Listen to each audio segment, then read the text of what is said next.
Luckily lang talaga guys, sa likod ko merong dalawang babae na parang yun ang nakasave sa buhay ko.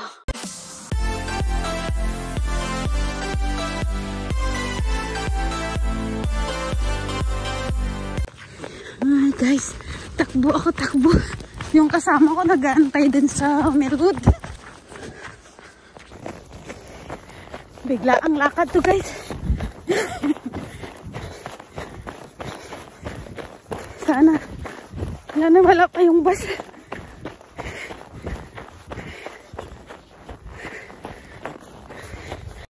A few moments later. So guys, nandito na ako ngayon sa meeting area. Oh my god, munti ka ako madulas. Sobrang lamig. Hindi ako nakapagsuot ng hood sa ulo. Pero okay lang, buti may naman ako. So akala ko wala ng snow. Ang dami pa palang snow. Ang kapal ng snow guys. So makikita na ang kapal ng snow.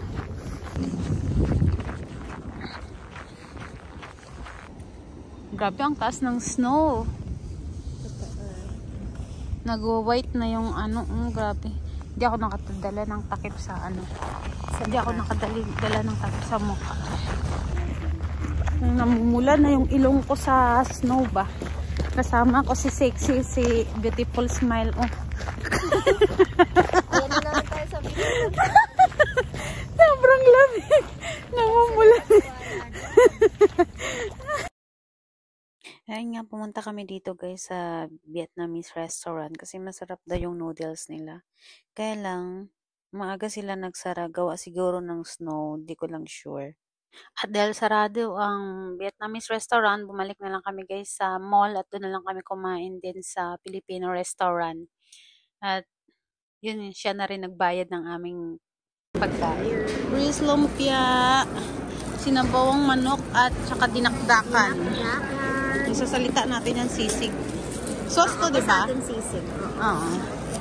Kakatapos lang yan ng duty. So hungry. You eat na. So, kakain muna kami guys. Bye! Uwi na rin tayo kasi yung kamay ko sobrang lamig na, nag-refreeze na naman yung kamay ko sa ice. Krisa! The next day. Pinuldos na nila guys yung snow. Oh, nakalimutan yung snow na nakuha nila. Oh, susang tambak na snow. Oh. Ay, taga-buldos. Oh. Nakalimutan yung snow na yan na nakuha nila. Yeah.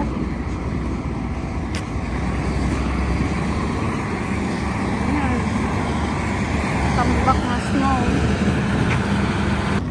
Yan, isang tambak na ice. Ang nakuha nila, oh. Bato na talaga siya. So, matigas na yan. It's another night. Natapos na guys yung 2 days off ko. So, ngayon, papasok na ulit tayo. So, yung duty natin ngayon guys is 10 to 6. 8 hours.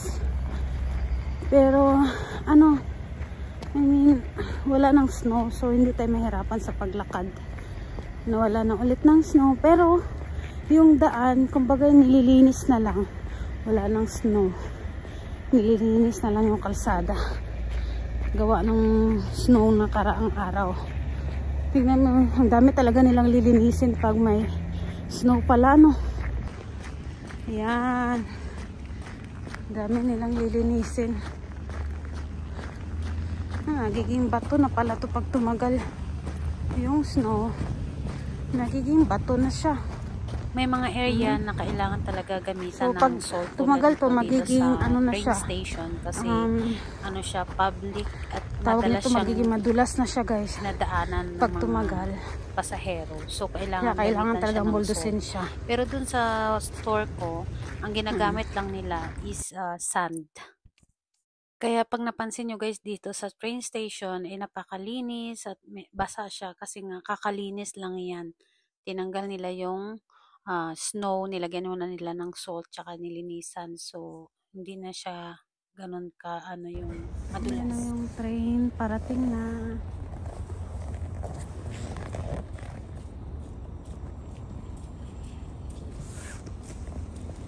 Parating na guys yung train. So hindi siya ganun ka late. Sakay na tayo. So, yun nga guys, dito na tayo sa work guys. May nangyari sa akin na nakakatakot talaga. Hanggang ngayon, nandun yung takot ko. Naramdaman ko talaga na iiyak ako na natatakot. Pero, kailangan ko maging nakasan ng loob.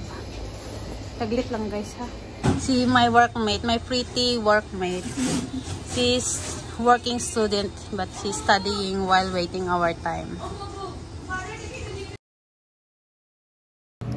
Good morning guys, it's another day. Katatapos ko lang ng work ko. So nandito ako guys ngayon sa bus station. Bababa ko lang din ng train tsaka bus. So another bus ulit yung sasakyan ko pauwi sa bahay. So yun nga guys yung nangyari sa akin kagabi na hindi ko inaasahan tsaka nakakatakot talaga.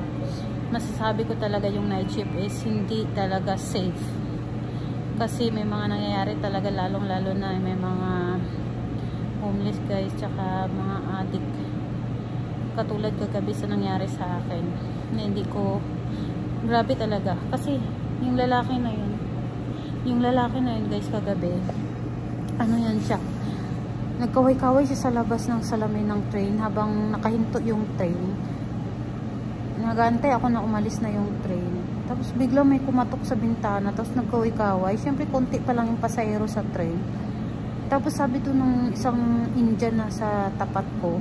Sabi niya, kilala mo ba yan? Sabi ko, ay hindi. Sabi niya, akala ko kilala mo. Sabi ko, nakakatakot. Sabi mamaya nagkaway-kaway na naman siya ng ganun sa pintuan. E di nagbukas yung yung pinto. Pagbukas ng pinto, sabi niya doon sa dalawang babaeng nakaupo, binati niya. Tapos nagulat ako, dalawang babae lumabas. Buti lang yung babae ang kinakausap niya na yun. Yung dalawang babae na yun, yung dalawang babae, lumabas. Yun, paglabas ng dalawang babae, ayun pala, tinanong siya ng babae na ako nagtitinda nga daw siya ng ganun, drugs. Andyan na yung bus guys, uwi na tayo.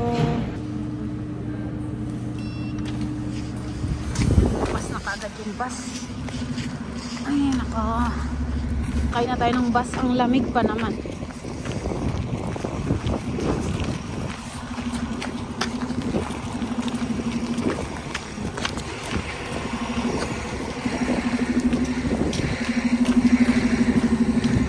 Kain ng bus.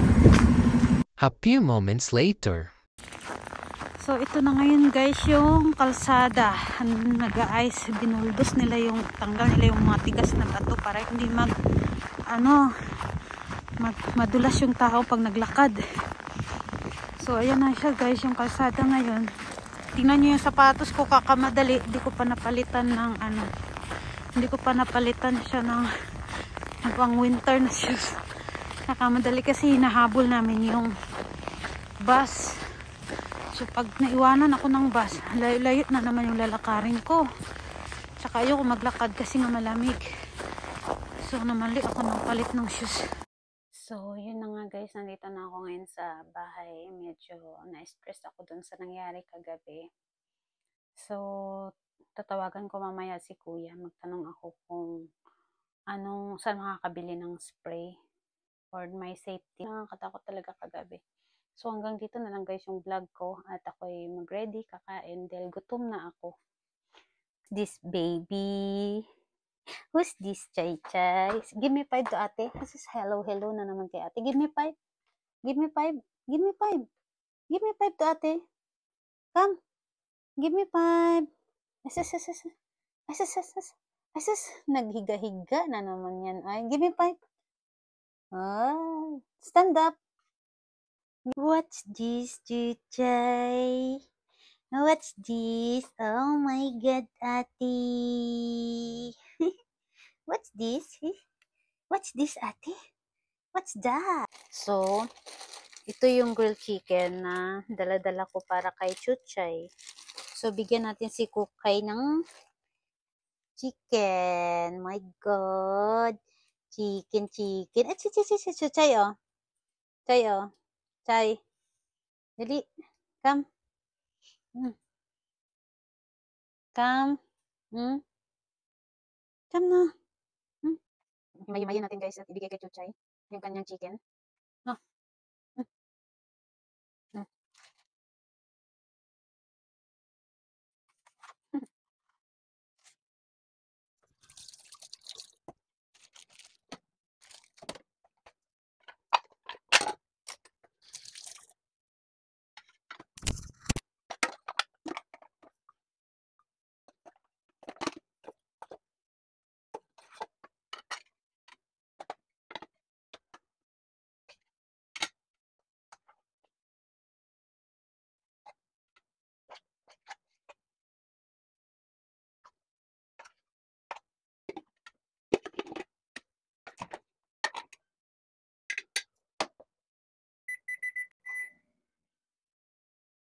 Oh my God, finish? Finish chicken? My God, wala na. So guys, tapos na si Chuchay kumain. Ako naman ang kakain ngayon guys. Tara, kain tayo. Ito yung ating breakfast today. Yan, di talaga mawala yan sa akin guys, yung Pepsi. So, kain na muna tayo guys. Nang noodle na yan niluto ko kahapon. Para pagdating ko, kakain na lang. Tara po, kain.